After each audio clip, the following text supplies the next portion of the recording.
Not give up on your legal status. Many people fail to respond to RFE or file an application before the deadline. This is why we offer a strategy session for 15 minutes at no cost to you. Not everyone qualifies. First, you need to speak with our CARES team. We receive many requests, so we recommend you answer a few questions on our website, greencardguys.com. Our mission is to help people live and work in America legally. Go ahead and subscribe below and follow and share. Talk to you soon.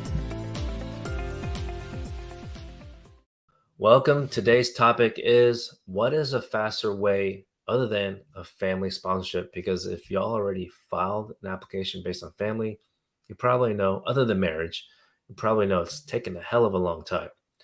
Friends, welcome to greencardguys.tv. I'm your host, John Ting. I practice immigration law in all 50 states of America, helping you solve your immigration problem or maybe even prevent it from happening in the first place. Now, there's just a lot of information to share. If you end up enjoying our content, please tap the screen, hit the hearts, likes, subscribe, follow, whatever the heck you have to do to help me with the algorithm. I greatly appreciate it. That's what our marketing tells me about. I have no idea how this thing works. But here's the deal, folks. You're welcome to post a question in the comment section. I'll try my best to answer it in about 15, 20 minutes. I have a little bit less time because we have several more meetings today than yesterday. So let me see here. What I want to share with you again is, what are the faster ways other than family sponsorship? And because some of y'all, we get calls and questions about, maybe your sibling filed for you. And if you've been following the Visa Bulletin, then you'll be familiar, especially even if you're not from Mexico, China, India, or the Philippines. It's still about a 10-year wait time. Of course, it depends when you filed your case, your petition, to get that priority date. Now, a lot of y'all are not familiar with the priority date or how to check it. And it's okay. That's why I go live. That's why a video is recorded on YouTube, at least. So check it out on YouTube, greencardguys.tv. And I think you can search within people's channel. You just type in Visa Bulletin, and hopefully that'll help you out, okay? If not, of course, just continue asking questions, and we'll get you pointing in the right direction. So I'm looking at the Visa Bulletin right now for F4, and they're working on cases that have a prior date, Chart B, March 2008. So, of course, if you file an application now, or your family member does, that what is it, July 2023 now? So you're going to have to wait about 15 years, and that's not even have anything to do with China, India, Mexico, for Philippines. Because, for example, Mexico, it's even longer. They have a prior date of April 15th, 2001. So it's a hell of a long time. So what are the other options, John? So if you're from Canada or Mexico, you got a couple more options for a non-immigrant visa, for example, TN visa. So if you don't, and it's based on a specific job classification, job title, it's mostly like scientist type. There is one that's a bit more broad, that is management consultant, but not everyone is qualified as a management consultant. Maybe your prior job is not technically a consultant before, but it's still possible to be classified as one based on how you describe your prior job. Now, of course, most people don't know how to put a resume together. Yeah, I get it. You know how to scrap it together, but most don't know how to provide a more detailed one when it's related for immigration, because a resume and letters from recommendations letters essentially are the go-to items for a TN visa, and of course a degree and things like that. So TN visa is one, but that's really only for people from Mexico and Canada. Now that's only a non-immigrant visa. Fortunately, it's renewable and there's no limit. The other option is e-visa. Now, e-visa is what people consider as the legal phrase is treaty trader visa, and that's because Congress and also through the White House, they have, I believe through the White House, they can designate certain countries to be on the list, basically based on treaties. So as you can imagine, nationals of communist countries, for better or worse, are not on the list. Let's see what else. So you can think of an investor visa in this sense, E1 or E2 visa. At least I associate with that with like starting a business. Maybe you already have a business in your country of nationality, or maybe you live in a different country. That's completely okay. What if what if I don't have experience in running a business? That's okay too. They don't even ask about that. They don't ask your qualifications on, what are your business qualifications? No, they don't ask that. They just want to know, are you going to bring money to America or not, essentially. So with that, the next question is usually, well, how much do I need to invest in America to get this e-visa?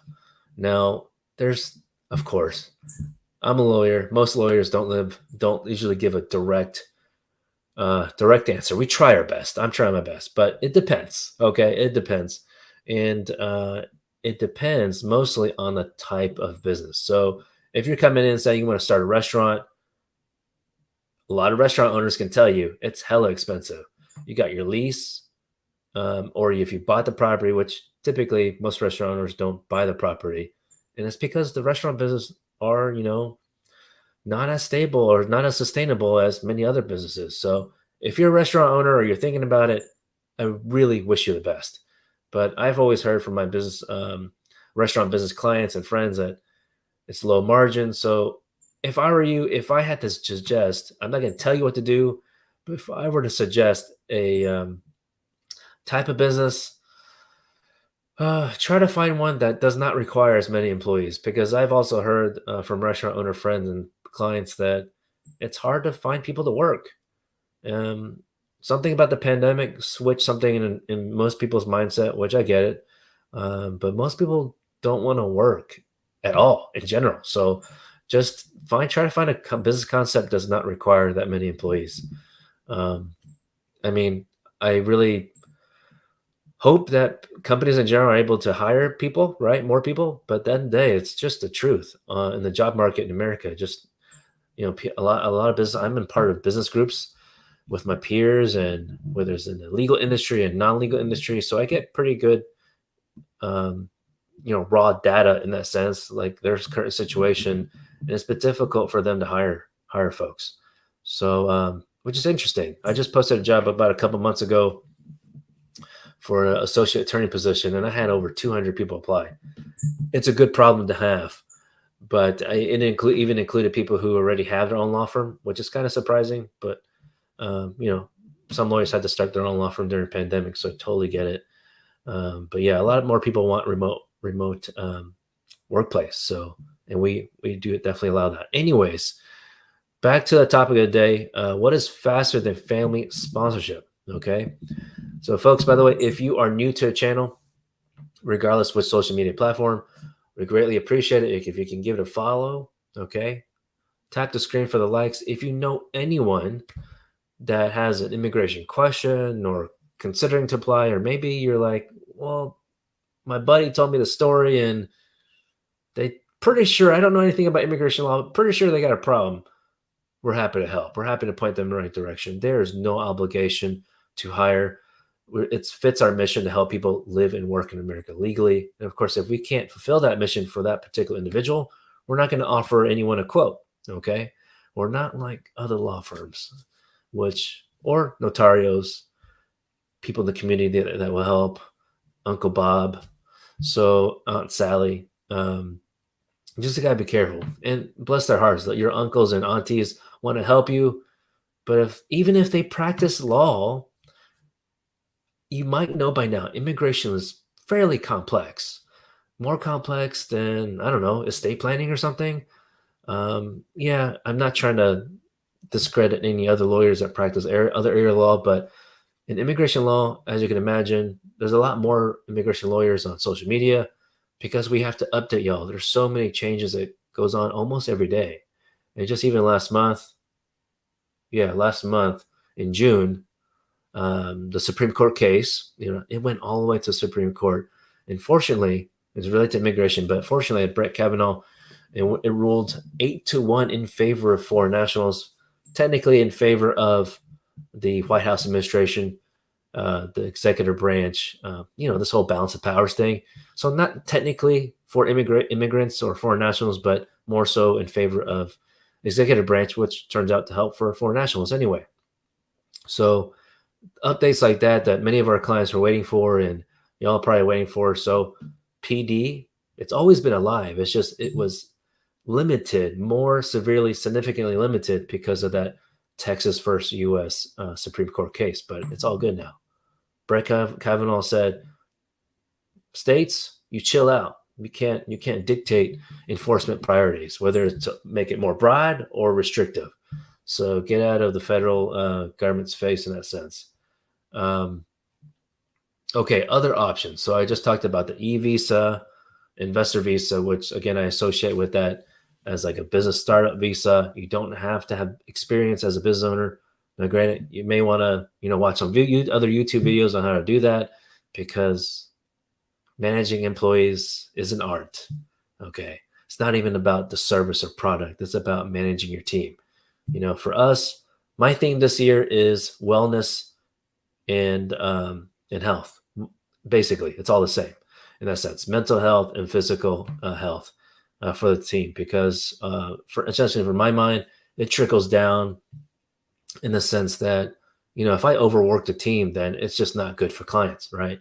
So you want to keep people's mind fresh and make sure that that we don't have the mindset that I'm overworking my team, basically, which a lot of law firms do that. So if you're wondering how come you didn't get your update from your current lawyer or your past lawyer within a certain time frame, I think it's reasonable that a law firm or any company honestly respond to you, a customer, a client, within 24 to 48 hours. Within 30 minutes, a bit unreasonable, but we have that policy. We have certain workflows that help the team. And yeah, anyway, so if you want to open a business, you really got to consider that. That's really priority number one. How are you going to manage a team? Let's see what else. Now, if you're currently working for a company and that company has a branch office or a subsidiary or somehow related to a company in America, so it can't just be that you're working for the U.S. company. It has to be that the branch, they have a branch office, or maybe even the company entity in, let's say, Mexico, is like the parent company. That's okay too. It doesn't matter who is on top necessarily or side by side, but you can't just work directly for the U.S. company if you're abroad. You have to be working for a entity outside America. So if you have that experience, work experience for 1 year with that company, and you could be considered a manager or executive, then you could get a transfer essentially to the United States. Doesn't matter where you live in the U.S. or where you work in the U.S. So that's possible. So we've had successful cases about that. In fact, we're very fortunate because, some of the information that clients provide us, it can appear to be executive position, but, cross-referencing with the regulations and things like that, and looking more closely at the job description, it's more like a managerial position. So, and it can almost seem like it's the same, but it's really not. So you consider like executive as in like someone who's part of your strategic decisions within the company or the entity in America. So, and even if that person doesn't necessarily have that experience abroad, but maybe potentially could be promoted from manager to executive, then that's possible. Okay. Maybe include performance reviews, things like that. So I'm happy to answer questions. Some of y'all have some interesting comments. Sorry, I don't know how to do a joint live yet. So I don't know if you're accidentally joined or not, but if I missed your question, I'm going to look at TickTock real quick for questions. By the way, if I don't get to your question, I apologize. You're welcome to give us a call. Okay, it is 720-740-4247. Unfortunately, on TikTok, they say I'm not supposed to post the number, so I'm just going to share it verbally. Okay, real quick on Instagram. Nisha, you said, hey, how long it will take for a U.S. citizen to wait for their spouse to join him and her? So you say join, so that makes it sound like your spouse is abroad. Okay, so if your spouse is abroad, just roughly speaking, it may depend on a specific country or embassy or consulate. Because right now, if you're in about the middle step we call step number 2 at the National Visa Center, where basically you have to upload financial documents mostly. They essentially hold the case file until the consular embassy is ready to receive more applicants for scheduling interview. It used to be before the pandemic where as soon as you get documentarily qualified at NVC, they're just going to send over the case file to the embassy or consulate. They don't do that anymore, which honestly makes more sense in terms of streamlining with the government. But I don't know. Maybe the consulate embassy could say, no, we want to chill out for a while. So that could be possible too. Unlikely, but that could be possible.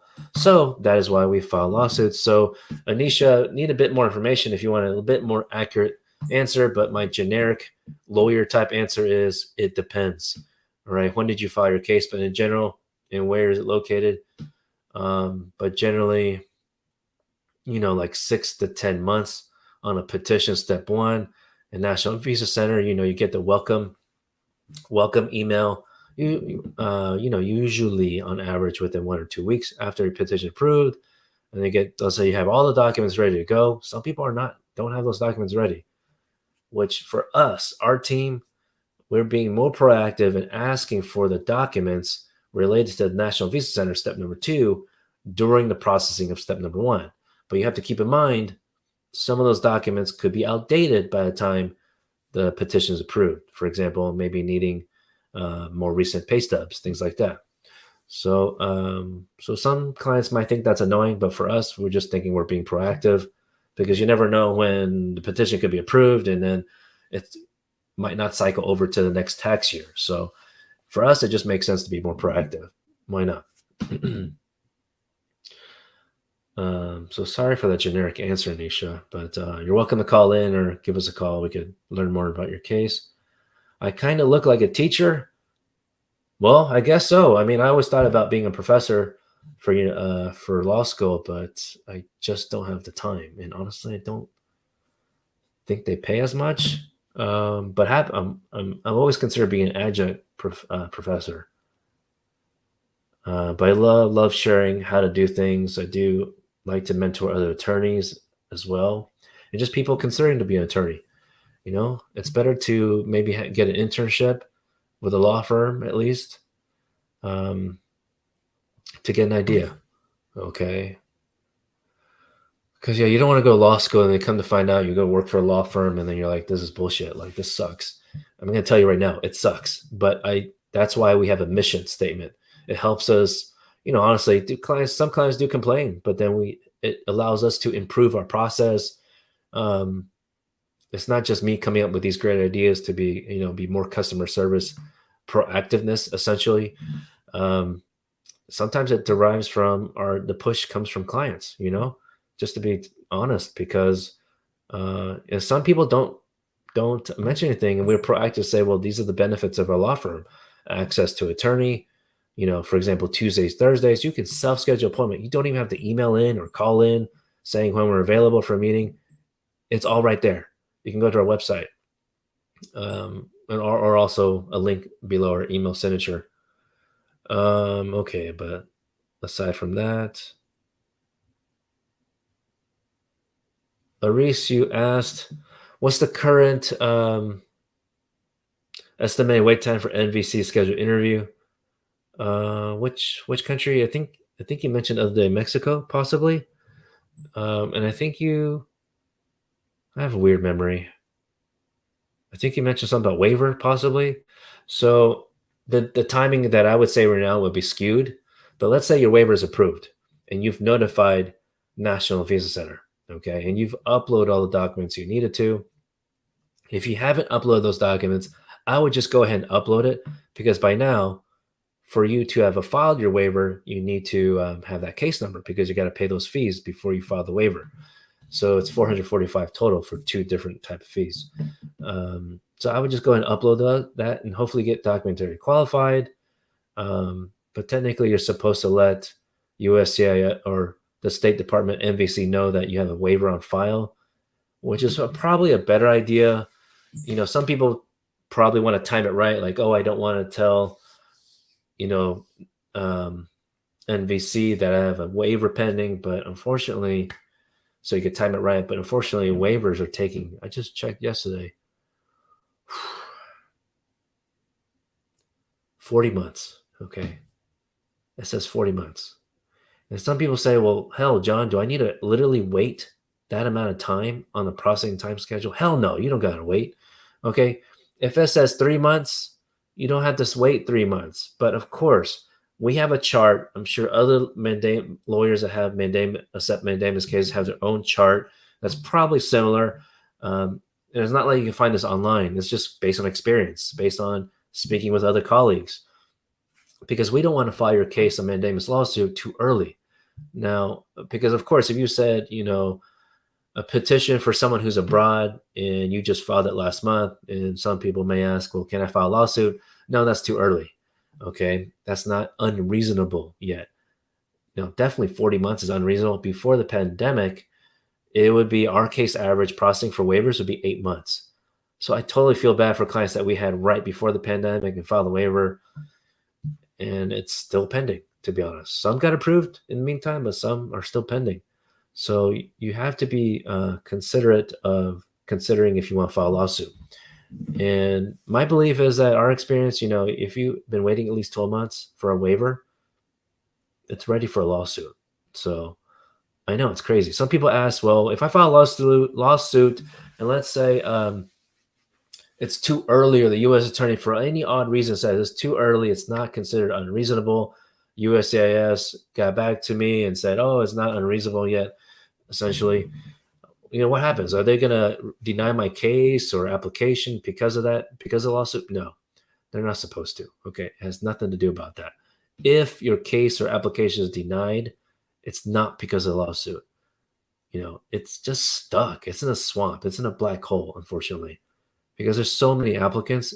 If anything, I hate to say it like this, I can't promise it like this because I've never worked for the government, but only an independent school district when I was a teenager, but not for the government. What's it called? I was changing locker combinations when I was a kid. Gotta hustle, make a living, 15 years old. But yeah, they're not going to deny. If they deny, like at a petition level, maybe it's because you were married before but didn't get officially divorced, right? So that's an example. Fortunately, everyone that calls us about this is not denied for a petition. It's just more like it's just taking a hell of a long time. Now, if it's more like you filed a 485 application, and let's say you had an interview already, and it's been at least 12 months after the interview, yeah, that's ready for a lawsuit for sure.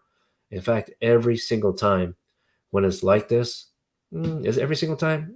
Let me just reduce that bit expectation. Most of the time, we get the decision in about 1 to 3 months, especially if it's a 485 application, right? And especially if it's been waiting for a year, all right? So that a year in that situation, that form type is considered unreasonable.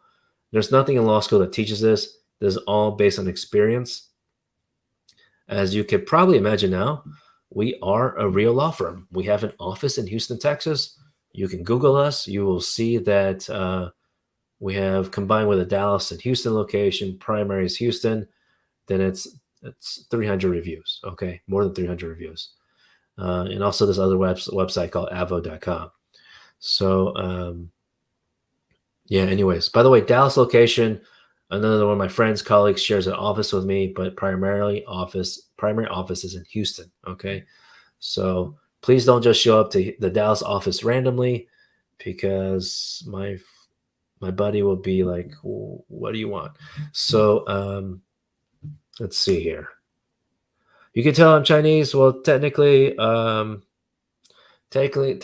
family, if you want to be technical, my parents are from Taiwan, Taipei and Tainan, okay? North and the south. Can I speak Chinese? 我可以讲一点国语，不是那么好。Is it safe to travel to Hawaii for undocumented folks using Philippine passport? Ooh, I haven't had that question in a while. Man, it actually really depends on airlines as well. But technically, you're part of the U.S. Hawaii is part of the U.S. But you definitely want to speak with an attorney one-on-one on that. Okay. I always liked, as an attorney, I always like to caution, but technically Hawaii is part of the U.S. I don't believe you have to go through customs because Hawaii's part of the U.S. So, but I can't recall. I went to Hawaii early last year. I can't recall. I get all these trips mixed up because of the kids. Everything happens so fast. Trying to get the hell out of the airport. But let me check with my my family on that. But honestly, you look at the TSA.gov website or CBP.gov if you need to answer much faster. Okay, hopefully that helps. Um, but if anything, in general, you gotta make sure your Philippine passport is still valid. Okay, but at the same time, if you just want to like extra um, assurance, and you're eligible for advanced parole, I would go ahead and apply for that anyway. Okay, that's the 131 form. Y'all a bit shy. If you have any questions, welcome to comment. Okay, Movado on Insta. You went to, is Insta like the older generation way of calling it? What do people call it? IG? Okay, you went to interview 3 days ago, but today your case update has been active review 485. Yeah, they just updated the 1 or 2 weeks ago, like how it looks online, the tools and resources, and also case status update in general. So I wouldn't say that's a negative thing per se, because I've seen that for some in general. Like we had one client had an interview in late April, I believe. I mean, I went to the interview, but it was around that time, and he had to get an updated medical exam. Like we filed it right when they updated. If the CDC had not required essentially the COVID-19 vaccine, then it would have been fine. But we filed the case right after the new policy, so October 1st, 2021. So he got his medical right before that, so we had to get it updated. So what I'm trying to say, long story short, is that even his case still pending. Even though we already had the interview, we already provided the medical exam. I mean, it was after the fact, but he got it within about a week or so. And yeah, they're just hella slow. So we're trying to find ways to get in contact with the field office, because not every field office wants to share their email address. So, but this is one of those scenarios. So that's why it's great that I'm part of American Immigration Lawyers Association, because each chapter or region of the, basically urban city, they have a liaison. And so hopefully this meets the situation to bypass this swamp. So I mean, I'm assuming Movado, you're asking, is that what you wear, Movado watch, or is that your last name? But anyway, I'm assuming you're asking what does that mean. So, how was your interview? If your interview was fine, and you're assuming there's a spouse interview, and you don't believe there's any issues, well, a lot of people assume there's no issues, but sometimes there is during the interview, and some people had confessed certain things, and some people don't share with their spouse or the lawyer, which is not a good idea. You definitely want to tell your spouse and your lawyer, okay, everything that you think could be a concern. Okay, so for Movado, hopefully nothing's yeah, your interview was fine. So I think that's normal. 3 days, it's still 3 days. It's no worries. Okay. Someone's craving egg roll. So am I, buddy. I wish you could hand me one right now. ASAC, you want to be an attorney one day. That's your dream job right now. I wish you the best. Good luck with the LSAT. LSAT has nothing to do about how to be a lawyer, yet that is the way to get in law school. Bar exam, not so much how to be a lawyer, but it's definitely required to have that knowledge to be a lawyer. So yeah, it's like a two-part thing. You need the knowledge base, but then of the law, how to interpret the law, how to analyze the law with your client's case. And the second part, how to actually practice the law. Yeah. So that's why if you're thinking about law school, you want to pick a law school that allows you the opportunity to have clinical experience. I don't think all law schools have clinics. In fact, some don't. Even if they do, they don't require it, so it's not not mandatory. And then if they have a max cap of spots, then and you still want to go to law school, you definitely want to check with with the law school to see like what's the process to get in the clinic, because that would suck if you go to law school and then they don't. Oh shoot, there's a gas leak here. Not here, not the house, but another town nearby. Hopefully, everyone's okay over there.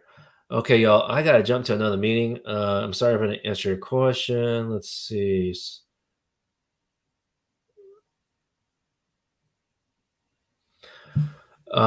Eris, you're submitted May 2020. You haven't heard anything. Do you qualify for lawsuit? Absolutely. That's what, 3 years now. 3 years and 2 months. So yeah, that's too long. You don't have to wait actually 40 months on the processing timetable. So Eris, our number is 720-740-4247. Okay, give us a shout, or you can answer a couple questions on our form for greencardguys.com, and we'll see if we can point you in the right direction and see if we can help you out. Okay, wish you the best. All right, y'all have a great day. I'll hang out with y'all tomorrow. Okay, take care now. Bye-bye.